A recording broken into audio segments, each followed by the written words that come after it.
G'day, welcome back to Brupeg. We're just about ready to head off up the coast. We have our final list of stuff to do.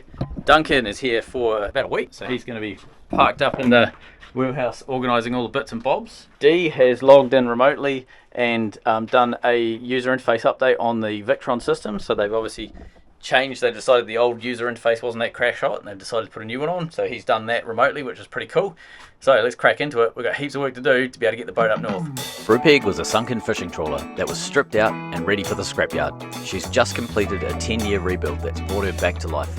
With the help of volunteers and funded by our Patreons, community and subscribers, she'll be crewed by passionate people from around the world. If you'd like to be involved and support the project, please consider joining us on Patreon or subscribe to the channel. There's a link in the description below. So as part of this run up north, we're going to be testing quite a few things on the boat. This is the first proper sea trial that Brupeg has had. So we're going to be testing a lot to do with the autopilot. We're also going to be testing a lot of the boat systems. One of the systems that we don't have on the boat yet we want to fit is a fuel flow meter. This is a tiny little turbine that spins around and tells us how much fuel we're using. So we want to put that in, so we've basically got real-time fuel burn rates. We're going to fit it today and hopefully wire it up in the next day or two, possibly even doing the software as we're steaming north. We are also needing to build a boat hook. We don't have a boat hook on the boat. We've never needed it up until now, but we're going onto a swing mooring, so we need to be able to reach down to the waterline and pick up a buoy. And also on the gearbox, we've got one of our pressure sensors that screws into a little fitting, and that fitting has split, so we can't actually, we've turned the little ball valve off to stop the oil leaking out of the gearbox, but we can't tell gearbox pressure until we fix that, so we're going to go into town and grab the fittings needed to fix that. We've got a few other minor things like to get the dinghy up onto the deck, outboards tucked away, and then things like galley.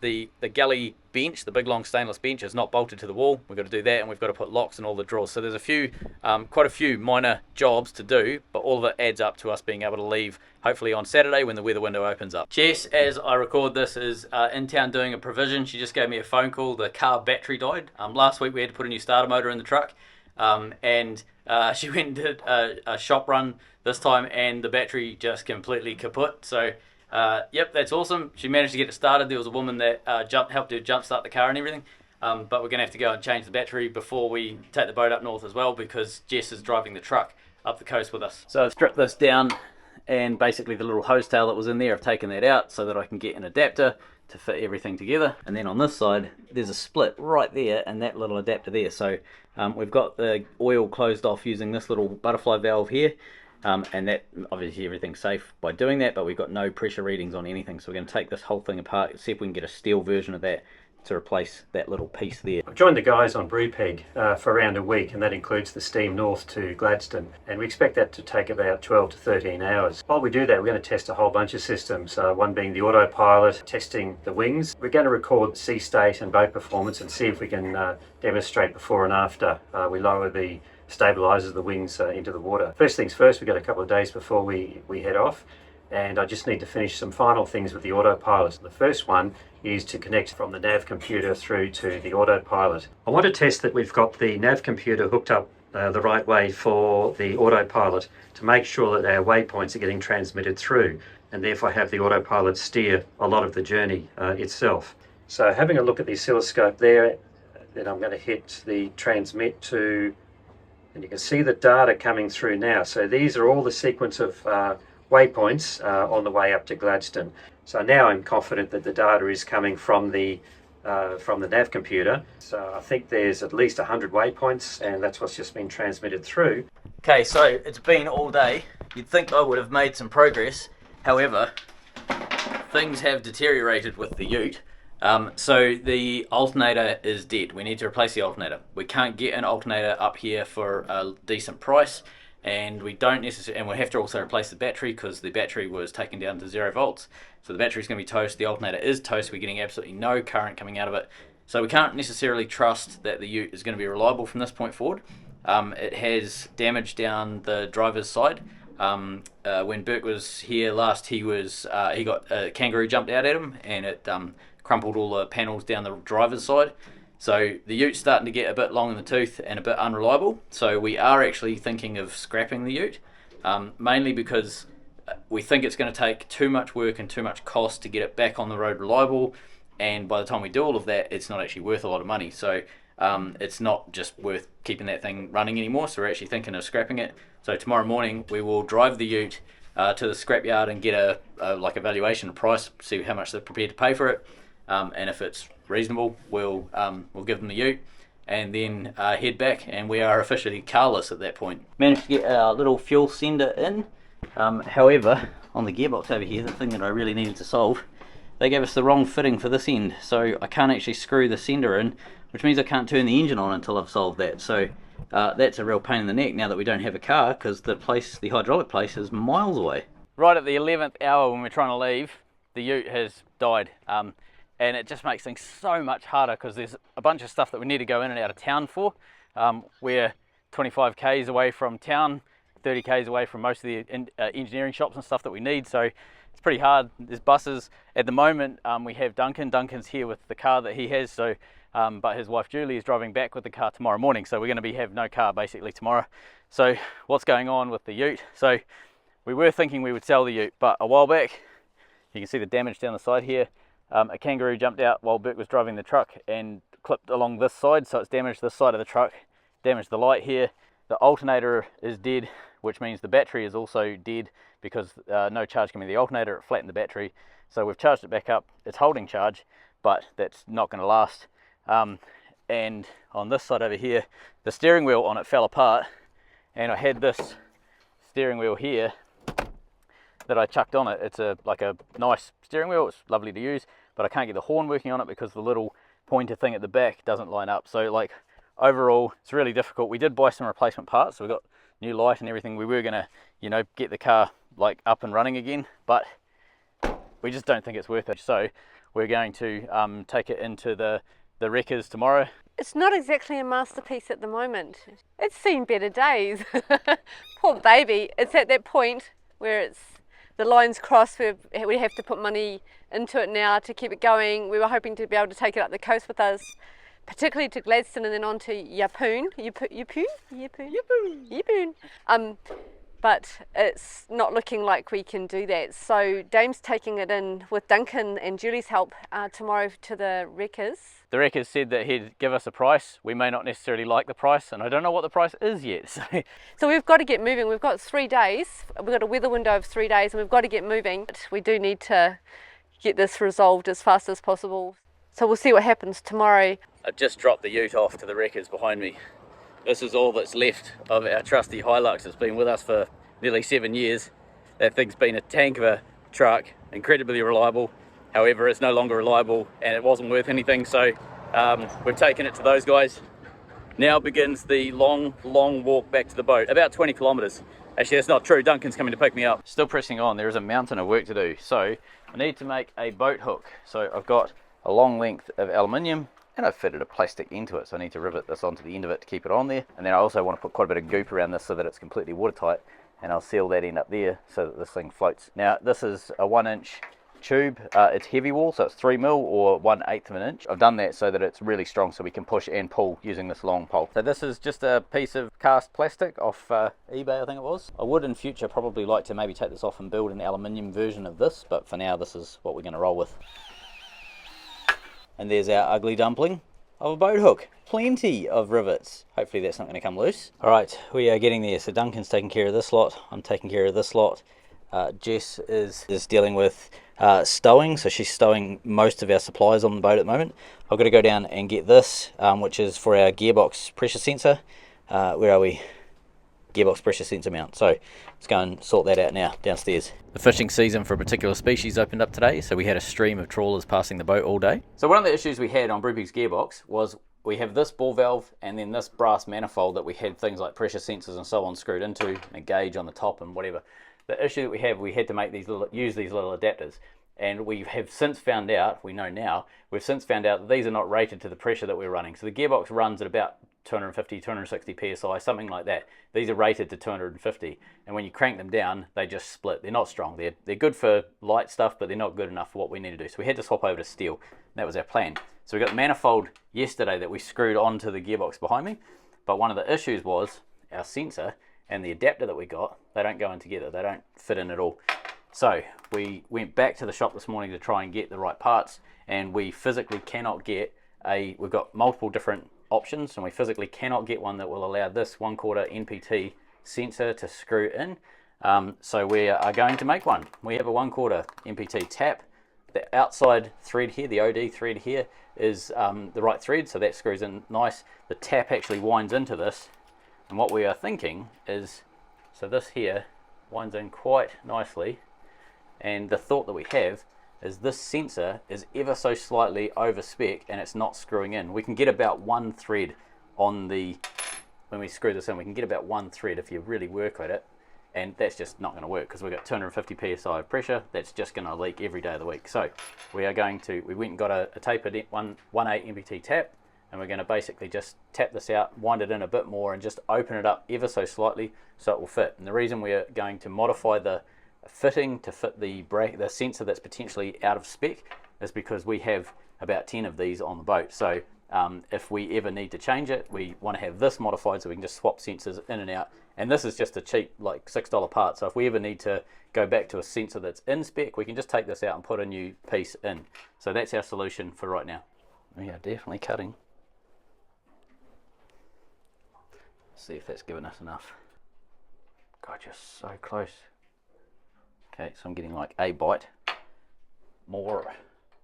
That's all we're going to get. The downside of this particular fitting is there's a little lip on the inside which I think this tap is hitting up against. I don't think we're going to get any more of that out of that tap. Yeah, we're getting like one thread. Okay, what's the other one like? Oh, we're getting like two threads. Two threads. Alright, can we drill you out?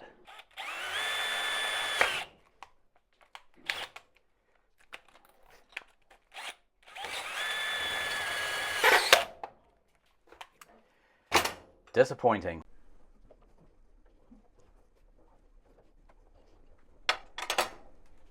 And after all that, here we have a medium to non-satisfactory solution. It goes in about 5 turns and then locks up. So it's close enough. It's not perfect, but it will definitely do for this situation. Adapter nicely screwed into the sensor. Put a big wallop of thread paste on there. We're using Loctite 565. So let's get this into the gearbox.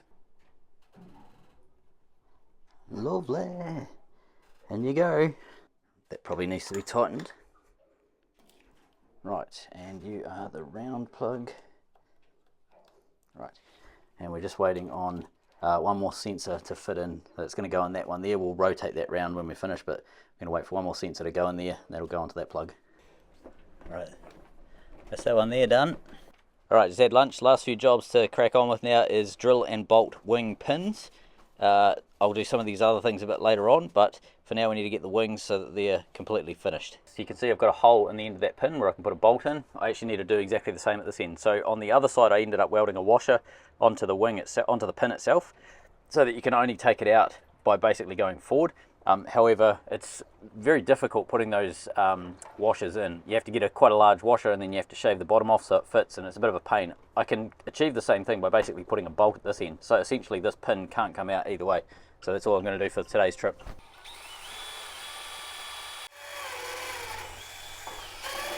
Done. Just.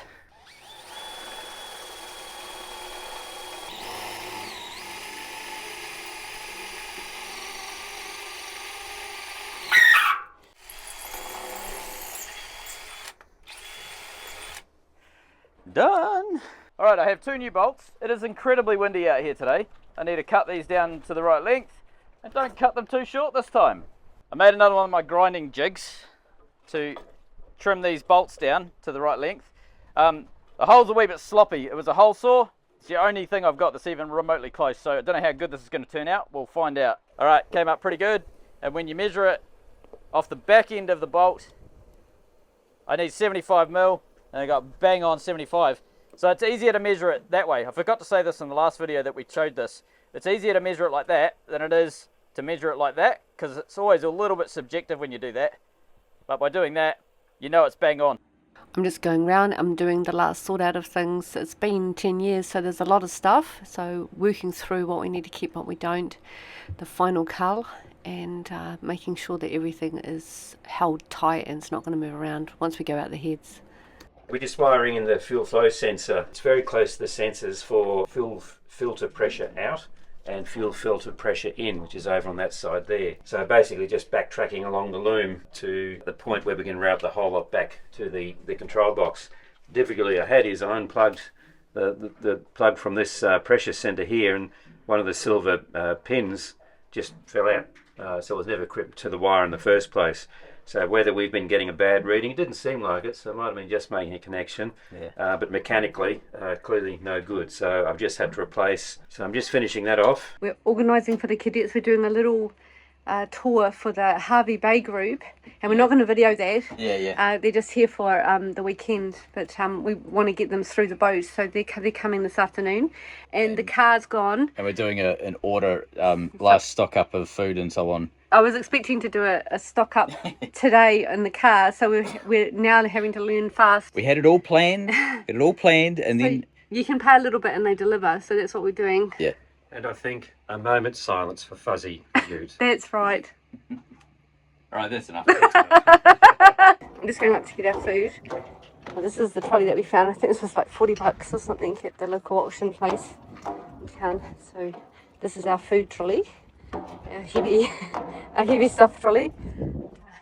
So I'm just James is coming now. He's been on the scooter down to the local shop to get what we couldn't get at the supermarket, and we've got an order coming from the supermarket that we ordered an hour ago and it's being delivered. So we're ready to go tomorrow morning if everything gets done, otherwise it'll be the next day, Monday. This is the cat pack, but it's really good for getting some food. Here he is. Got to get used to this, finding ways to get food, supplies, and we'll just rent a car or a ute if we need to, but it's costly, so we'll try and not do that as much as possible. It does get wobbles. Your stick does get wobbles when you start going. When you load it up, It starts doing wobbling like that. I noticed it probably needs a bit of air in those tyres too.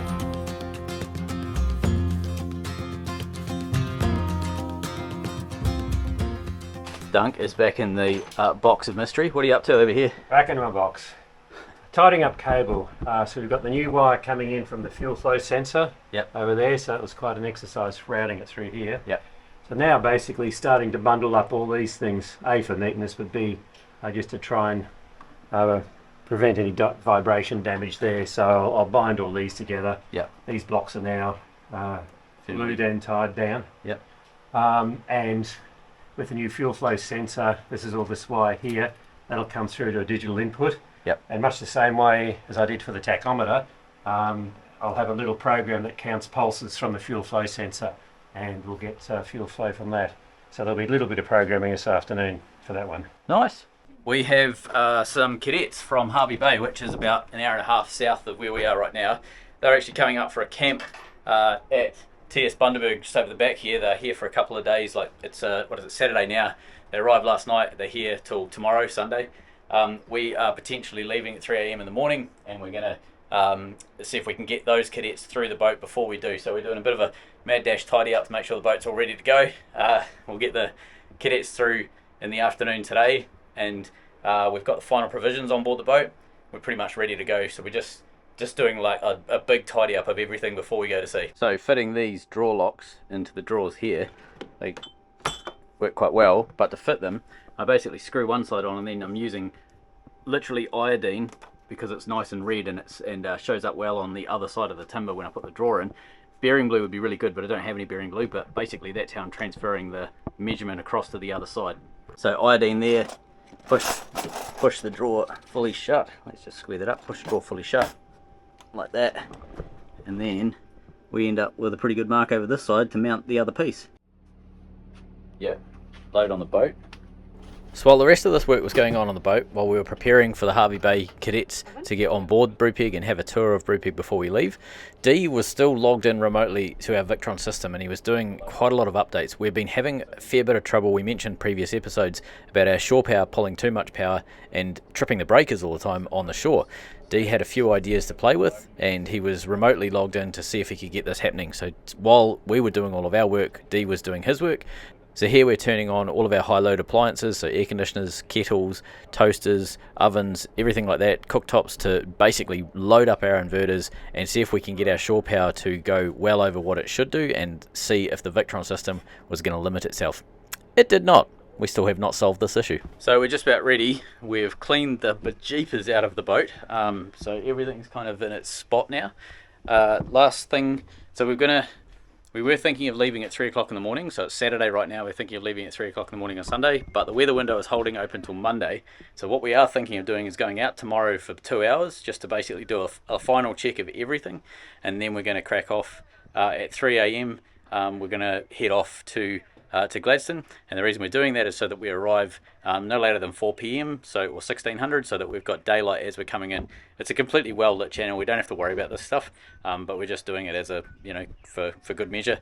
But one thing we do need to do before that is calibrate the autopilot. A big thanks goes out to Peter McGee, who donated this autopilot to Brupeg. They had issues when they were installing it into Peter's boat, and it, long story, didn't get installed into his boat, and he donated it to us with the hope that we could repair it. With Duncan's expertise, we were able to get it up and running again. So thank you to Duncan as well for being able to diagnose something that was beyond most of us. So on the back end of the boat, we've got our steering rams. We need to center this up, but we need to tell the autopilot where center is. So we're going to set up this camera here, the Osmo.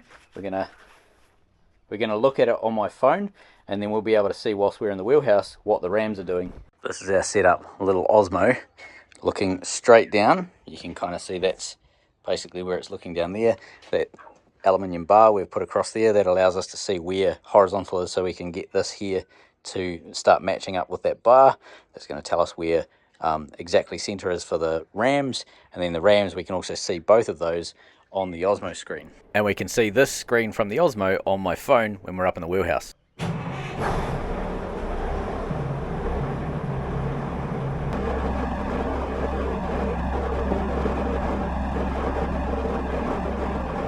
So what we're doing is basically working through the manual for the autopilot using the Osmo set up with my phone, and you can sort of see we've got it sort of central there. So switch AP4 to set mode, and then up here we've done that, and that's showing us basically, hopefully, where we're up to. Yeah, so drive the rudder to its central position, so that's the best we can make out. That's central there. Yep. So this is the tricky bit. So hold down the GPS button. Yep. Press the timer. There it is. Display shows 900. Yeah. And Rotate course knob until display reads 924. which I believe is the mode, setting mode. Yep. So 924. Press timer button. Display now shows S0. So there's S0. Yeah. And then press timer again. And presumably that's central. Yeah, look at it, it's moving now. It must be trying to figure itself out. So I'd imagine it'll drive itself to the limits, but then hopefully backs off the limits. I don't know what that was. SL, steering limit, maybe? It's the starboard limit. Starboard limit, okay. Okay, so it's not done it automatically. So we're pretty much ready to go. Everything that needs to be shoved behind fiddles is behind. Front hitches are down. We're pretty much ready. Should we start up and get ready? Yeah, I'll just so I'll be on the wharf. I'm going to be here for probably an hour and a half, 2 hours, depending on how long the checks take. And the guys are going to go out and check everything that needs to be checked off. So then tomorrow it's just moving, it's just travelling, and we don't have to worry about anything. And also it means that we've got a spare day tomorrow. We've got, if there's a big problem, we've got a day to fix everything.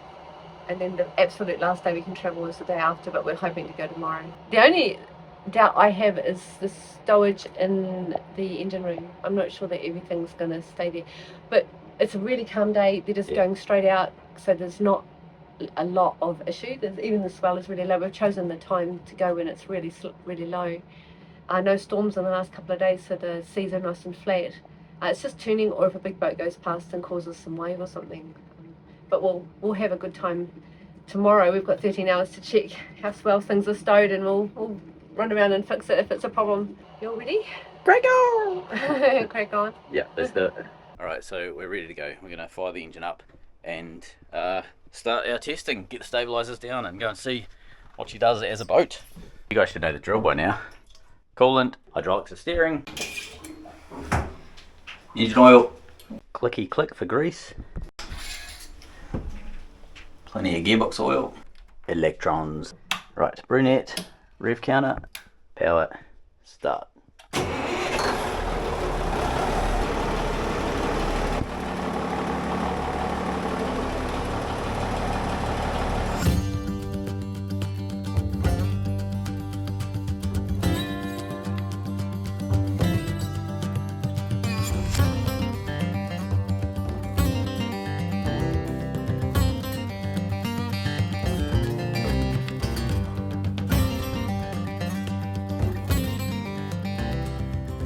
So everything's working pretty well. Bit of a look out the back. I don't often get to see this part of the boat. We'll pull these fenders in because we're going to drop these wings as part of our test. We've got that rattle gun ready to go. That will get more, this will get more betterer once we figure out what we want to do. We've got a line fishing boat coming out here. So we just dropped speed because we're passing the marina. But yeah, pretty good, pretty clear. One of our old neighbours, Pete McGrath on Crusader, he's heading out, doing basically 9 knots, heading out the leads. So we're trying to organise the autopilot so we can set up the power steering mode, which allows us to steer the boat off this little control. But it's a very awkward set of swell coming through at the moment, so we've slowed the boat down. We were doing 8, we're now doing between sort of 6.5 and 7.5-ish, just to make the motion of the boat a bit easier, which it is now, but you can kind of see we're still pitching quite a bit because the waves are so short and choppy together. Switch this on to power, and then see with this control and the control at the top, can we do manual power steering? We're going quite slow, so we're doing about 3 knots, so that if it does anything wild, it doesn't try and roll us over. So right now we're saying steer exactly where we're going, which is around 15-16 degrees. Okay. So let's go into the waves a bit. So is it holding the boat straight course now, or are you steering it? I've steered it to the right, so you can see some starboard rudder going in.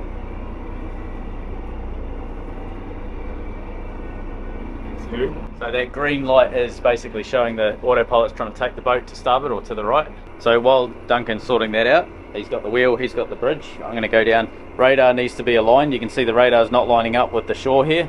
So that's another thing we have to deal with. Just going to do a bit of a walkthrough. There's quite a few waves bashing the boat around at the moment. The frequency of the waves is really short, so the boat is just kind of lumping straight into them, which makes it pretty awkward. Once we turn side onto them and have the stabilizers down, then that will completely clear that up. Need to go down and do an engine room check, so it's going to be a bit loud, so let's get it done.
Our little monitor for carbon topside. This is my list that we're working through. So the 3 of us this morning basically went down and did this, put all of these details together. Can't necessarily see anything on here that's causing any drama. We need to figure out what we're going to do with the autopilot. Like, there's still a little bit of tuning to do there. It's a wee bit hard with the lumpy sea because it's throwing the boat around a wee bit, but everything else looks pretty good. So the point of taking the boat out today was to do a final check over all of the systems, just to give a final yes/no, is the boat capable of steaming up the coast, as well as having time to calibrate the autopilot whilst the boat is moving. So Duncan's just aligning the radar, so the bearing alignment on it, so where it thinks it's heading is out for some reason. The compass has lost its heading, so we're just readjusting the radar to line up with the shore. While we've got the shore out here, we can make it really obvious where the shore is.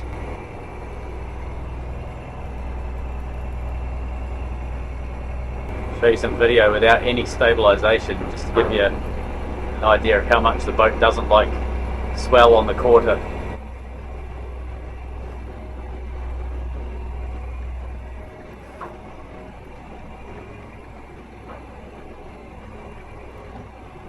And this is why Brupeg needs stabilizers.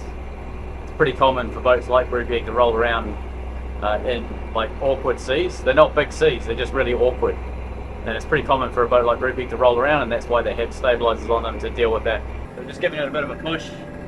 Got 1650 RPM, 15 PSI boost.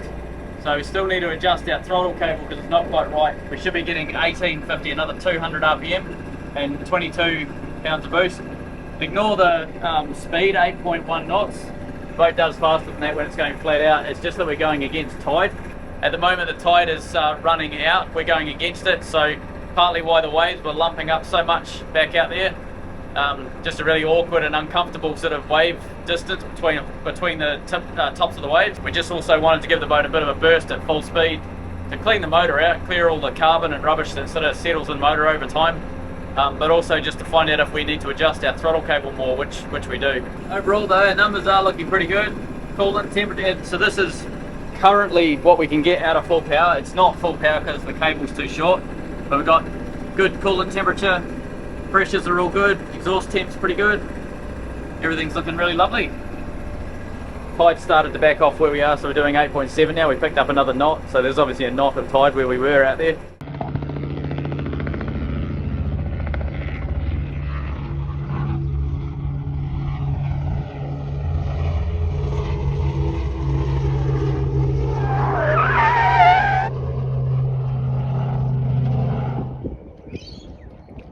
That's Trev going out to Brupeg.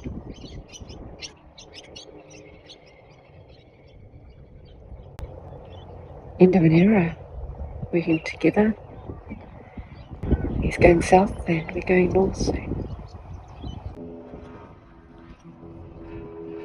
We're all docked. Still got a fair bit of work that we need to do to figure out various bits and pieces.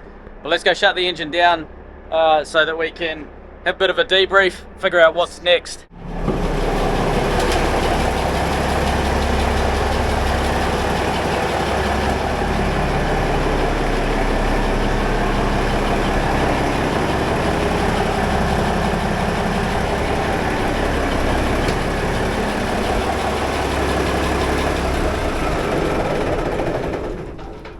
You lovely motor, you. After our test, we've got a few things that we want to work on. So I'm going to weld some chain links on the side of the boat for extinguishers, also for our life raft. We need to strap some steel and the laser up on the roof down, tighten up some bolts that we've got on the wing pins so that we can put those down and test them, and then also brace the Burnett box, bolt the bench down and fit the last of the draw locks in the galley. We've had a group powwow and we're going to do another trial. We're going to go out this afternoon and do another trial. We're going to put the wings down in the harbour where it's calm like it is here. We're also going to do some donuts out here where it's flat calm to try and calibrate the compass because the compass is doing weird things, and then we're going to potentially head outside into the waves again and see how much difference the stabilizers make. But before we do that, I got to weld some chain links on. So trial was good. So the guys went out this morning. I stayed back with the cat so we don't have to sedate her today just for a trial to check everything out. And you know, really we need the stabilizers. This thing wallows around a little and it wasn't like big sea or anything. It was not bad. But definitely need the stabilizers, so it's all about trialing them next. Duncan had a chance to see what wasn't working, what needs calibrating, and there's a wee bit to do with that. The autopilot is just not working. It's not a certainty that we'll go to Gladstone at this time. We may have to delay, which would be, you know, very Brupeg. Duncan's flight is 3 days away, so we're kind of pushed for trying to get this done. But we've also got to get moving too. The guys are going to go back out and test the stabilizers. We're going to everything that crashed down, of course. You don't know what you haven't done until it crashes down on you when you're going through the waves. We're just sort of stowing stuff and tying stuff down. Duncan came up with a brilliant idea. Let's go out. We've got to sort of test the waters out there. So at 3 a.m. tomorrow morning, we're going to go out within a vague hope that we'll actually head off all the way up to Gladstone, but with a certainty that we'll set a line in the sand, like an hour, and we'll go north. So we'll be looking at this. We'll be sitting at the swell, how it's going to be the whole trip up, pretty much. So we'll get a sense of whether the boat's ready, whether we're ready, and the stabilizers are working well enough. If they're not, we'll turn back. We'll do more work on the boat. If it is, we'll push on and we'll go. But it is a 12 to 13 hour trip. So it's once you're committed, you're committed. There's a place we can stop 9 hours up the coast called Pancake Creek. So once you've left here, you're on your own for a while, and that's our first trip. So we've got to be cautious. This is about safety, and it's about everything being right before you take a risk like this. So the worst thing ever would be, you know, finding out that Brupeg sunk again, you know. So we don't want to do that. So we're going to sort of go by caution And if we have to come back, If that happens, we're not rebuilding her again. she's under. It was not going to happen. Of course it's not going to happen. It's going to be a beautiful trip up there, isn't it? Yes? Of course it is. So these bottles, which are CO2 bottles, they're empty aluminium bottles. This will form our engine fire extinguisher system, an automated system. They crash around and they fall over, so we need to start locking these down. Didn't even think about it, completely forgot about them. So we need to weld these stainless chains on the links going on to the various parts of the boat, and then we can put a strap on. So we have 3 points TIG welded on, so we can get those bottles in and strapped down now. They're in there really rigidly. You can sort of see it's held on by those 3 points with that strap. Yep, that's going to be awesome. I need to do exactly the same down this side because, as you can see, these empty fuel containers just kind of move wherever they want. However, I'm not too stressed about this side because worst case it's just plastic containers that fall over. So for now, we're just going to press on, and I'll do that in Gladstone. All right, up the top, the laser is strapped down at the front. It can't go anywhere, but we need to do something with these guys. We need to move those so they're not going to go anywhere. Kayak is strapped down. So our solution on the lighter drawers is these things, as you've previously seen, and they sort of hold in there quite good. But on the really heavy drawers, like this one here, which has had a bit of chaos going on in there, quite heavy, and this one here is also pretty heavy. There's some bigger stuff in there. We just put a physical lock, so we can literally just lock these shut, and every one of these has the same key, so we don't have to keep trying to find the right key for the right lock. It doesn't matter, the one key will do everything. And we've got about 8 keys now. Alright, I think we're ready for round 2. We're going to go straight out on anchor, pretty much. Then we're going to drop the stabilizers, and then we're going to do some circles to calibrate the compass, and then we're going to go out in the waves and see if the stabilizers work, finally. Neutral. Idle. Jess is undoing the bow line. That's off, and you can feel the boat floating free. Duncan's going to grab that. Yep, Duncan's going to grab that. So Jess is now going to go up to this line up here, the stern line. She's just got rid of the stern line. Springer on last. You can see this. Yep, springer off now. Yep, lovely. So we're clear. So pop it in reverse.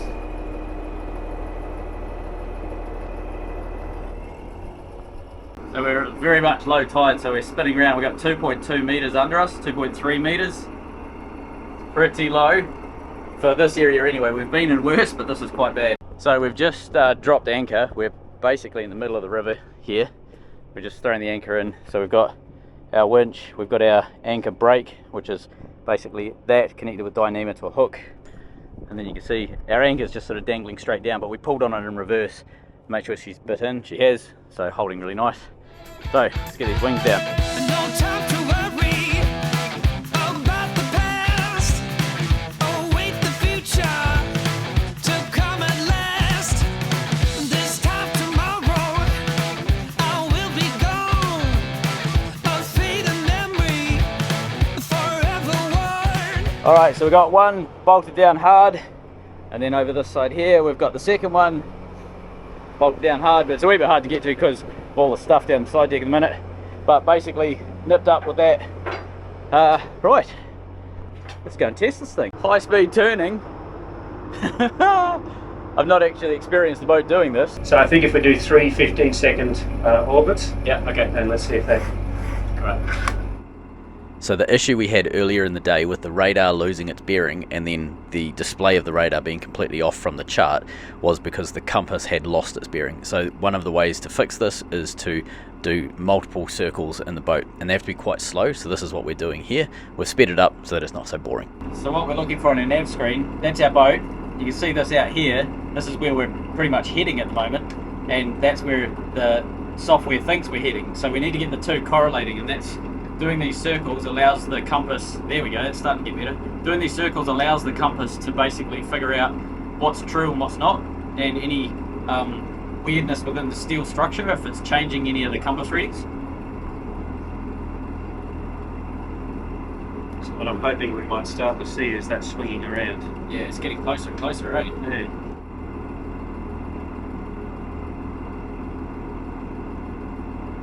Yep.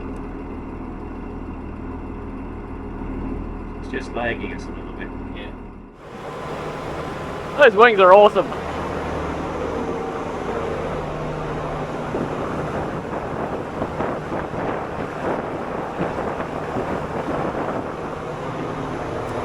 So that's pushing quite hard. That's about probably 80% throttle, 70%, something like that.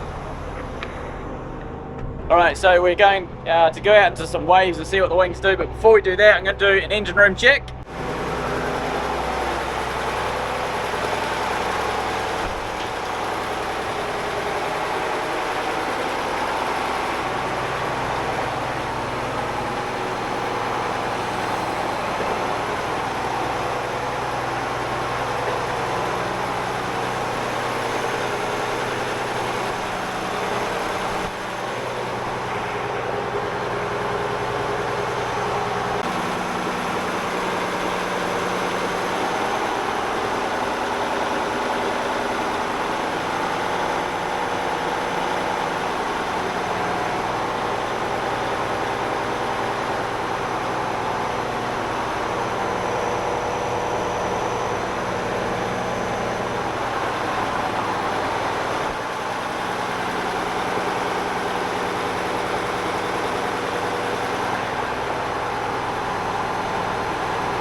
So overall, everything in the room is running. The room ambient's about 40 degrees. Everything in the room is running pretty good temps. There's nothing down there that I'm worried about. Throw a bit more grease down the prop shaft. It's all honky dory. Let's press on.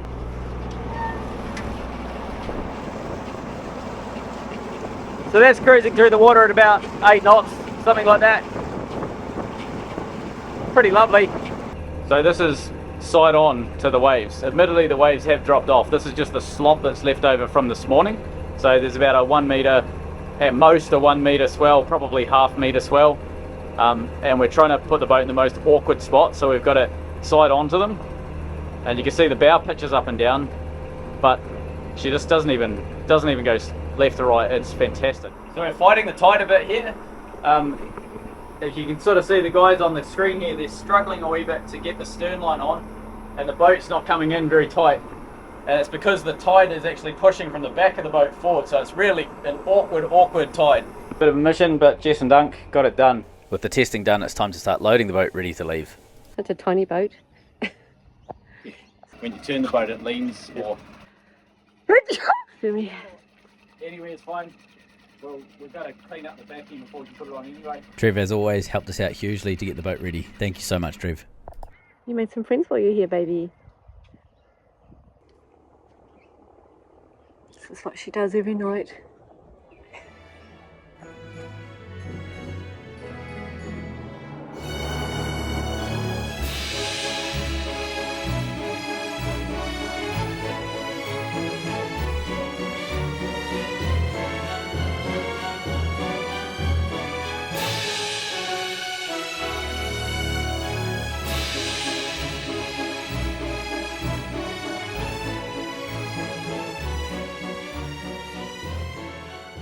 So, very well, much needed piece of equipment has just arrived on the boat, courtesy of Daniel Griffith. So, massive reamer. That's a blimmin' expensive reamer. So, I have no idea what that would cost, but that is not cheap. He wanted us to have this part. So this part here is basically a reamer. If you have a look, it's tapered, so small at that end, big at that end, and essentially you can open something out to be exactly the size you want with a reamer. But this piece of equipment here, this little piece of stainless, is what we needed to be able to fit a new steering wheel, something we've been waiting on for a long time, onto Brupeg. Once again, Brupeg being saved by our incredible community. Daniel, thank you so much. Daniel's been with us for years. He's a Patreon of Brupeg's, but he's an incredible, smart dude when it comes to pretty much anything engineering on the boat. So like hydraulics, systems, mechanical, alignment, like any of that stuff, Daniel is our go-to when it comes to understanding what we need to do to make it right. And having this reamer and this centerpiece here means that we can fit our donated steering wheel. The steering wheel has been something that we've been wanting to upgrade for a long time because our classic Massey Ferguson steering wheel is not really in fitting with the boat. So thank you so much, Daniel. This is incredible. Cheers. It means a lot to us. That is incredible. There's just butterflies for days happening all over the boat, all the way down the water there. I don't know if you can see them. They're just all the way down the water. It was a perfect send-off for what happened next. So it's 2:30 in the morning. We're going to hopefully press off in about half an hour. And Jess is just loading the cat up with lamb and drugs so that she doesn't turn into a pterodactyl on the Trying to wake up. on the road, and trying to wake up. Yeah. Off asleep. Good morning. Good morning. How are we all? All right. Morning. Let's press on and get some boat moving. Let's do it. Very hard to make out up there, but the guys are undoing the bow line. So Jess is on the dock, Duncan's on the bow. Spring has just come off. He's got stern line. Right, chuck that in. Okay, well. Done. Lovely. Just keep it watch. While the guys put these other stabilizer down, we put the first one down at the wharf. Not everything is ready for sure, but enough to get going.